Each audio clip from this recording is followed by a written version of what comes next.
नमस्कार। आम भारत वर्षर राष्ट्रीय भाषा कहले हिंदी भाषा को बुझे थे और से हिंदी भाषा को नहीं प्रतिवर्ष सेप्टेम्बर 14 तारिख हिंदी दिवस रूपे पालन कराई थे। आज से संपर्क में आम आलोचना करबा। एथिपई आम सहित अतिथि रूपे जोड़ी होती डॉक्टर भवानी शंकर मिश्र जी की हिंदी भाषार प्रचार प्रसार पई दक्षिण ओडिशार दायित्व तुलाउचंती प्रचारक रूपे। आज्ञा नमस्कार। ओडिया छुआ है ओडिया पिला है कि हिंदी भाषार प्रचार प्रसार करने दिगरे गोटे दायित्व मुंडाइबा ये केते वर्ष ला चलछि? ये प्राय 30 वर्ष ला चलछि। गंजाम जिला राष्ट्रभाषा प्रचार सभा जो रही आमर ब्रह्मपुर हनुमान बजार स्थित ता पूर्वर 1990 मसीह आम जितेबले प्रचार कार्य करूँ सेठी जड़े स्वाधीनता संग्रामी रोते ना रामसुख सिंह भारतीय जी कि गांधीजी शिष्य थे। सी वर्धारे रोते वर्धारे सी रोते गांधीजी सहित मिसिकी सेतेबेले गांधीजी गोटे आह्वान चलला जे समस्त जो कांग्रेसी माने अच्छी सेमास्ते सहर सहर जाई प्रदेश प्रदेश जाई हिंदी प्रचार प्रसार करते। से भितर रामसुख सिंह भारतीय जी की बनारस निकट में घर गांधीजी आदेश पाई सी आसिले गंजाम को 1933 मसीह सेबुटो गंजाम रे प्रचार प्रसार आरंभ होला। प्रचार प्रसार आरंभ होगा संगे संगे आमर कटक रे प्रचार प्रसार मध्य आरंभ हो सारी सेठीर प्रचार प्रसार जी मुखिया थिले अनुसुया प्रसाद पाठक तांको सहित मिसी भारतीय जी आरंभ कले संपूर्ण भाव में राष्ट्रभाषार प्रचार। बहुत समय पर मु जितेबले प्रचार को आसिली सेतेबले तो सी तांकर बयसर सायान्न तथापि तांको संपर्क रे जितेबले मु आसिली प्रचार प्रसार करने आरंभ कली तांकर कथा द्वारा मु प्रभावित होइली। आम राष्ट्रभाषार प्रचार हवा द्वारा तो राष्ट्रभाषा गोटे विवादर विषय है आजिकल किंतु प्रकृत में सी संपर्क भाषा रही आसी हजार हजार वर्ष तलू से आमको एते सुंदर बुझेले आम राष्ट्रभाषार प्रचार करने हिंदी प्रचार करने आमर मोर निजर गाँ हूँ बुगुड़ा से अंचल आरंभ कलु। परवर्ती समय मुझे ब्रह्मपुर आसिली 1998 मसीह महोदय सहित संपर्क बढ़िला से धीरे धीरे आमको केन्द्र खोलिया अनुमति देले आमे केन्द्र खोलिकी सेबुठारु प्राय 2000 मसीह 25 वर्ष ला निरंतर चली प्रचार प्रसार जारी रखिछन। अन्यपटे जमी कहले आमर हिंदी भाषा जहाँ कि आम राष्ट्रीय भाषा रूपे ग्रहण करूँ आमर संविधान मध्य से कथा सूचाई दूची। अन्यपटे जब आम देखा जे संस्कृत भाषारू ही हिंदी भाषार सृष्टि होती संस्कृत भाषा किंतु हिंदी भाषा जो भाव में ताकू राष्ट्रीय भाषा करागला हिंदी भाषार प्रचार प्रसार पर जो भाव में उद्यम कराउची संस्कृत भाषा जोटा कि अति पुरातन प्रथमे आमर सभ्यतार सृष्टि सेठू ही आरंभ होइची किंतु ता तुलना करा जाय देखंदो समस्त भारतीय भाषा संस्कृत भाषार निश्रुत बोली आमे समस्ते मानुछे। हिंदी भाषा को एइथिपाई महत्व दिया जाउची वर्तमान युग विशेषकर संस्कृत समृद्ध भाषा केही अस्वीकार करिपरिबे नाही किंतु जेतेबेले राष्ट्रीय आंदोलन आरंभ होला ता पूर्व को आमे बहुत जीवानी किंतु राष्ट्रीय आंदोलन जेतेबेले आरंभ होला स्वतंत्रता आंदोलन सेतेबेले गोटे भाषार आवश्यकता रहिला सबु भाषा भाषी को जोड़िकी राष्ट्रीय आंदोलन को निश्चित रूप में आदान प्रदान निश्चित जहा द्वारा प्रथमे प्रश्न उठिला को भाषाटा हो आ पूर्वर हजार हजार वर्ष हिंदी साहित्य रही सूरदास कबीरदास तुलसीदास संपूर्ण हिंदी भाषाटा जदिओ से अवधि लिखाई रामचरित मानस वर्तमान आपण देखिए समग्र भारत वर्ष ही नहीं विश्व स्तर में से रामचरित मानसर पारायण होची पठन होची प्रवाचक माने प्रवचन दौरान नहीं से जहा जिते राष्ट्रीय आंदोलन आम स्वतंत्रता आंदोलन आरंभ है से गांधीजी जितेबले नेतृत्व नहीं आरंभ करले मनरे गोटे प्रश्न उठिला प्रथम भाषा नहीं कि लोक को एक करिया पड़ो କାହିଁକିନା ସେତେବେଳେ ଶିକ୍ଷାର ଏତେ ପ୍ରସାର ପ୍ରସାର ହୋଇନଥିଲା।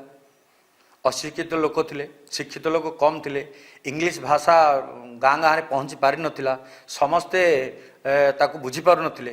ତେଣୁ ସେ ଭାଷାଟାକୁ ସିଏ ପ୍ରଥମେ ଗ୍ରହଣ କଲେ ଆଉ କରିବା ସହିତ ତାଙ୍କର ଯେଉଁ ସହଯୋଗରେ ତାଙ୍କର ଆହ୍ୱାନରେ ଆପଣ ଦେଖିଥିବେ ଦୟାନନ୍ଦ ସରସ୍ୱତୀ। ଦୟାନନ୍ଦ ସରସ୍ୱତୀର ଗୋଟେ ଉଦାହରଣ ଆପଣଙ୍କୁ ଦେଉଛି। ସିଏ ସଂସ୍କୃତର ପ୍ରକାଣ୍ଡ ବିଦ୍ୱାନ। ସଂସ୍କୃତରେ ସେ ସବୁବେଳେ ଭାଷଣ ଦିଅନ୍ତି, ପ୍ରଚାର ପ୍ରସାର କରନ୍ତି, ନିଜର ହିନ୍ଦୁ ଧର୍ମକୁ ରକ୍ଷା କରି ସନାତନ ଧର୍ମକୁ ରକ୍ଷା କରିବା ପାଇଁ ଚେଷ୍ଟା କରିଥାନ୍ତି। ଦିନେ ସେ କୋଲକାତାରେ ଯାଇ ବଙ୍ଗାଳରେ ଯାଇକି ସେ ପ୍ରଚାର ପ୍ରସାର କରୁଥିଲେ। କେଶବ ଚନ୍ଦ୍ର ସେନ ବୋଲି ଜଣେ ସମାଜ ସଂସ୍କାରକ ସେତେବେଳେ କହିଲେ, ମହର୍ଷିଜୀ ଆପଣଙ୍କର ଯେଉଁ ଆଦର୍ଶକୁ ଆପଣଙ୍କର ଯେଉଁ ବିଚାରକୁ ଯଦି ପ୍ରତ୍ୟେକ ଲୋକଙ୍କ ପାଖରେ ପହଞ୍ଚାଇବାକୁ ପଡ଼ିବ ତାହେଲେ ଆପଣ ହିନ୍ଦୀ ଭାଷାକୁ ଆପଣେଇବାକୁ ପଡ଼ିବ। ଆପଣ ବିଶ୍ୱାସ କରିବେନି, ସେ ମହାନ ବ୍ୟକ୍ତିତ୍ୱ ଥିଲେ। ତେଣୁ ସେ ତୁରନ୍ତ ଯଦିଓ ସେ ସଂସ୍କୃତ ଭାଷାରେ ଲେଖାଲେଖି କରୁଥିଲେ କହୁଥିଲେ, କିନ୍ତୁ ସେ ହିନ୍ଦୀ ଭାଷାକୁ ପ୍ରଥମ ଥର ଆପଣେଇ ନେଲେ। ସେ ଗୁଜରାଟର ହୋଇକରି ମଧ୍ୟ ଗୁଜରାଟୀ ଭାଷୀ ହୋଇକି ମଧ୍ୟ ଏବଂ ସତ୍ୟାର୍ଥ ପ୍ରକାଶ ଲେଖିଲେ। ଆପଣ ଜାଣିଥିବେ ସତ୍ୟାର୍ଥ ପ୍ରକାଶ ଯେତେବେଳେ ପ୍ରକାଶ ପାଇଲା ସାରା ଭାରତରେ ଗୋଟେ କ୍ରାନ୍ତିକାରୀ ଆନ୍ଦୋଳନ ସୃଷ୍ଟି ହେଲା। ସତୀ ପ୍ରଥା ହେଉ, ବିଧବା ବିବାହ ପ୍ରଚଳନ ହେଉ, ଏସବୁ ଆଉ ନାରୀ ଶିକ୍ଷା ହେଉ ସେ ସମୟରେ ଆସିଲା। କେଉଁ ଭାଷାରେ?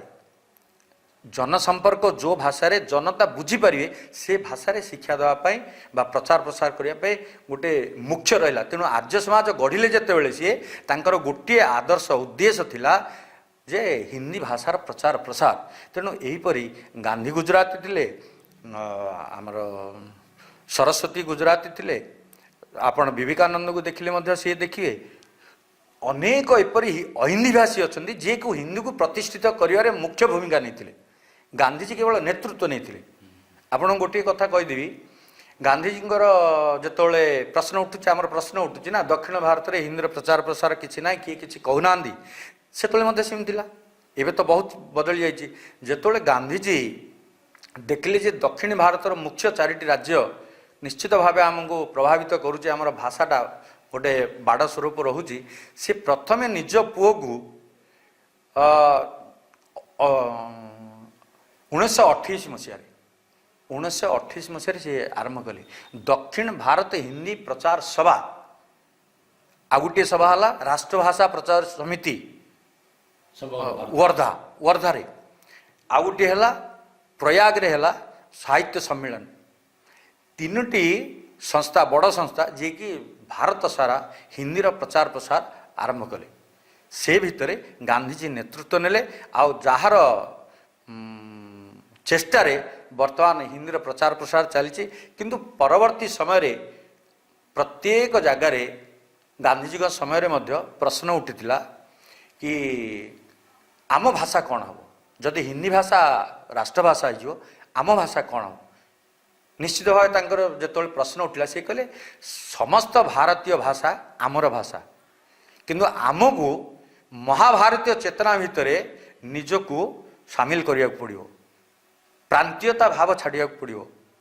ଆମେ ଆମ ଭାଷା ଶିଖିବା, ଆମ ଭାଷାକୁ ସମୃଦ୍ଧ କରିବା, ଆମ ଭାଷାର ପ୍ରଚାର ପ୍ରସାର କରିବା, କିନ୍ତୁ ରାଷ୍ଟ୍ରୀୟ ଏକତା, ସାଂସ୍କୃତିକ ଏକତା ପାଇଁ ହିନ୍ଦୀ ଭାଷାର ଆବଶ୍ୟକତା ରହିଛି। ଏହା ଗାନ୍ଧିଜୀ ନୁହେଁ, ସୁଭାଷ ବୋଷ ମଧ୍ୟ କହିଥିଲେ। ତ ଅନେକ ସମୟରେ ଆମେ ଦେଖିବାକୁ ପାଉଛେ, ଆଜି ମଧ୍ୟ ଆପଣ ଦେଖୁଥିବେ ଯେ ଗୋଟିଏ ରାଜ୍ୟରୁ ଯେତେବେଳେ ଜଣେ ଅନ୍ୟ ରାଜ୍ୟକୁ ଯାଏ, ନିଜ ରାଜ୍ୟରୁ ଅନ୍ୟ ରାଜ୍ୟକୁ ଯାଏ, ସେତେବେଳେ ସେ ସିଧାସଳଖ ଅନ୍ୟ ଭାଷା ସେ ଜାଣିଥାଉ କି ନଥାଉ, କିମ୍ବା ଯାହା ସହିତ ସେ କଥା ହେବା ପାଇଁ ଚାହୁଁଛି ସେ ଅନ୍ୟ ଭାଷା ଜାଣିଥାଉ କି ନଥାଉ, ପାଟିରୁ ହିନ୍ଦୀ ହିଁ ବାହାରି ପଡ଼େ। ତ ଏଇ ଯେଉଁ ଗୋଟେ ମାନେ ଭାବର ଆଦାନ ପ୍ରଦାନର ଗୋଟେ ଯେଉଁ ମାଧ୍ୟମ ସାଜିଛି ହିନ୍ଦୀ, ନିହାତି ରୂପେ କୁହାଯାଇପାରେ କି ଯେଉଁ ତାର ଯେଉଁ ଲଗାତାର ଭାବେ ଯେଉଁ ଗୋଟେ ପ୍ରୟାସ ଆରମ୍ଭ ହୋଇଥିଲା, ଜାରି ରହିଥିଲା, ଇଏ ତାର ପ୍ରଭାବ ବୋଲି? ହଁ, ନିଶ୍ଚିତ ଭାବେ। କିନ୍ତୁ ଆପଣ ଜାଣିଥିବେ ଏବେ ସ୍ୱତନ୍ତ୍ରତା ପରେ ହିନ୍ଦୀର ଭାଷାର ପ୍ରଚାର ପ୍ରସାର ସରକାରୀ ସ୍ତରରେ ହେଲା। କାହିଁକିନା ରାଜଭାଷା ହେଲା ଭାରତ ସରକାରଙ୍କର, ସଂଘ ଭାଷା ହୋଇଗଲା। ତେଣୁ ନିଶ୍ଚିତ ଭାବେ ସରକାର ପ୍ରୟାସ କରିଛନ୍ତି, ସେଥିରେ ଦ୍ୱିମତ ନାହିଁ। କିନ୍ତୁ ଏହା ପୂର୍ବରୁ ଯେତେବେଳେ ଅପଭ୍ରଂଶ ଭାଷା ଥିଲା, ପ୍ରାକୃତ ଭାଷା ଥିଲା, ପରବର୍ତ୍ତୀ ସମୟରେ କୁହାଯାଏ ଅମୀର ଖୁସରୁ ମଧ୍ୟ ଆଣିଲେ भाषा को खड़ी बोली हिंदी बोली कह जाए, जहाँ को संस्कृत भाषा सहित संस्कृत शब्द जहाँ को आम खड़ी बोली हिंदी कहूचे से सबुठु अधिक शब्द रहिबो संस्कृतर। तेणु से भाषा सेतुल परिचय आपण अनुमान करंतु आपण दादा परदादा जेतेबेले जाउथिले तीर्थ करिया पई सेमान तो इंग्लिश जानि नथिले, अन्य माने तो आमर ओडिया जानि नथिले। आमे गया गले, प्रयाग गले, केदारनाथ गले को भाषा रे कहउथिले आमे शुणिचु, आमे बापा माँ मानठू शुणिचु से माने ए टूटी फुटी हिंदी रे से माने काम चलिक आसुथिले। तेणु सी संपर्क भाषा। हिंदी कार विरोध करे ना, हिंदी कहार विरोध कर ना, से केवल गोटे दायित्व बहन करुच्ची जे राष्ट्र को जोड़िबा, राष्ट्रीय एकता सांस्कृतिक एकता को एक करिवारे से माध्यम। कहीं आपन को गोटे प्रश्न कहूँ जे समस्ते कहती मो सहित जो मैंने मिशंती कहती तमिलनाडु सबुठ विरोध हो, ठीक है मानिले राजनैतिक विरोध अच्छी, किंतु राजनैतिक विरोध सत्वे दक्षिण भारत हिंदी प्रचार सभा जो होइछि मद्रास रे तार सबू चारिटा राज्य रे तार केंद्र अच्छी।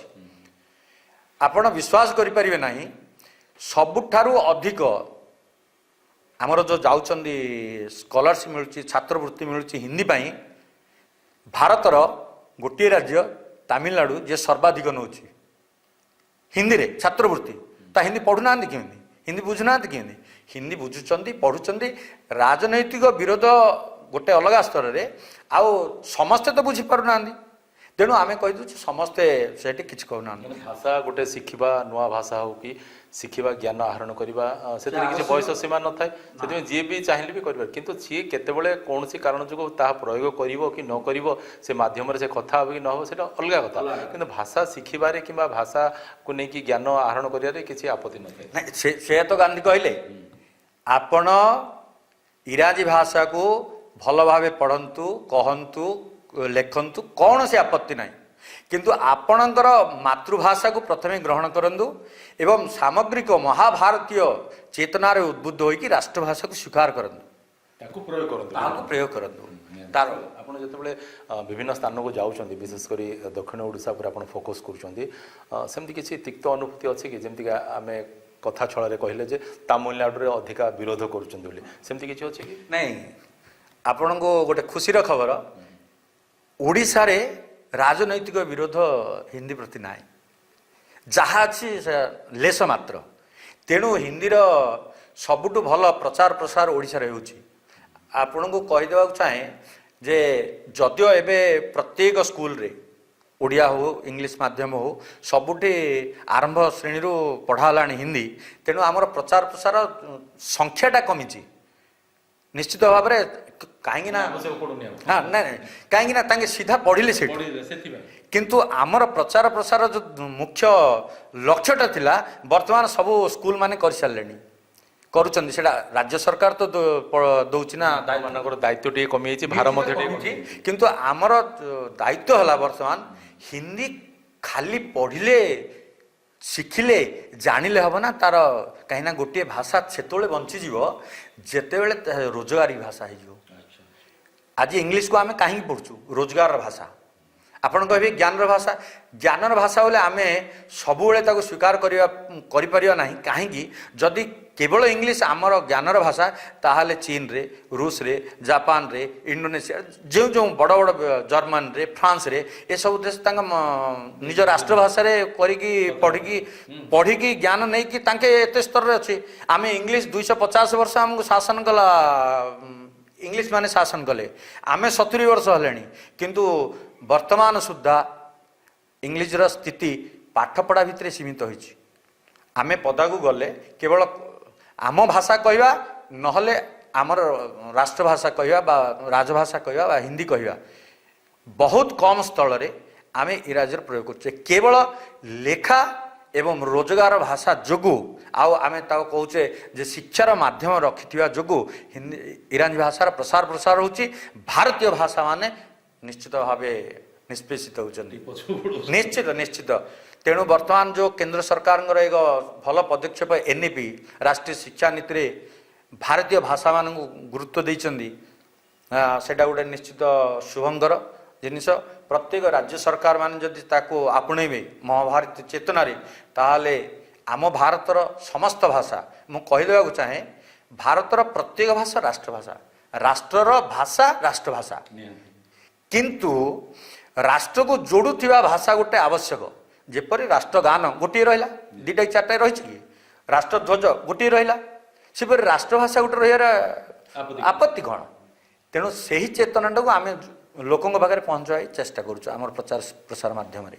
ନିହାତି ଭାବେ ଆମେ ତ କହିପାରିବା, ଏଥିପାଇଁ ଆମେ ଗୌରବ ଅନୁଭବ କରୁ ଭାରତ ଭୂଖଣ୍ଡରେ ଯେଉଁଠିକି ଜାତି ଅନେକ କିନ୍ତୁ ଦେଶ ଏକ, ଭାଷା ଅନେକ କିନ୍ତୁ ଦେଶ ଏକ। ଇଏ ହିଁ ଆମକୁ ସମଗ୍ର ବିଶ୍ୱ ଦରବାରରେ ଏକ ସ୍ୱତନ୍ତ୍ର ପରିଚୟ ଦେଇପାରିଛି। ଆଜିର ପ୍ରସଙ୍ଗକୁ ଏଇ ରଖି ଆପଣଙ୍କ ସାଥୀ ପ୍ରକାଶ ପଟ୍ଟନାୟକ ବିଦାୟ ଦିଅନ୍ତୁ। ପୁଣି ଥରେ ଆଉ ଏକ ପ୍ରସଙ୍ଗ ନେଇ ଆପଣଙ୍କ ସହିତ ଆମେ ଯୋଡ଼ି ହେବୁ। ନମସ୍କାର।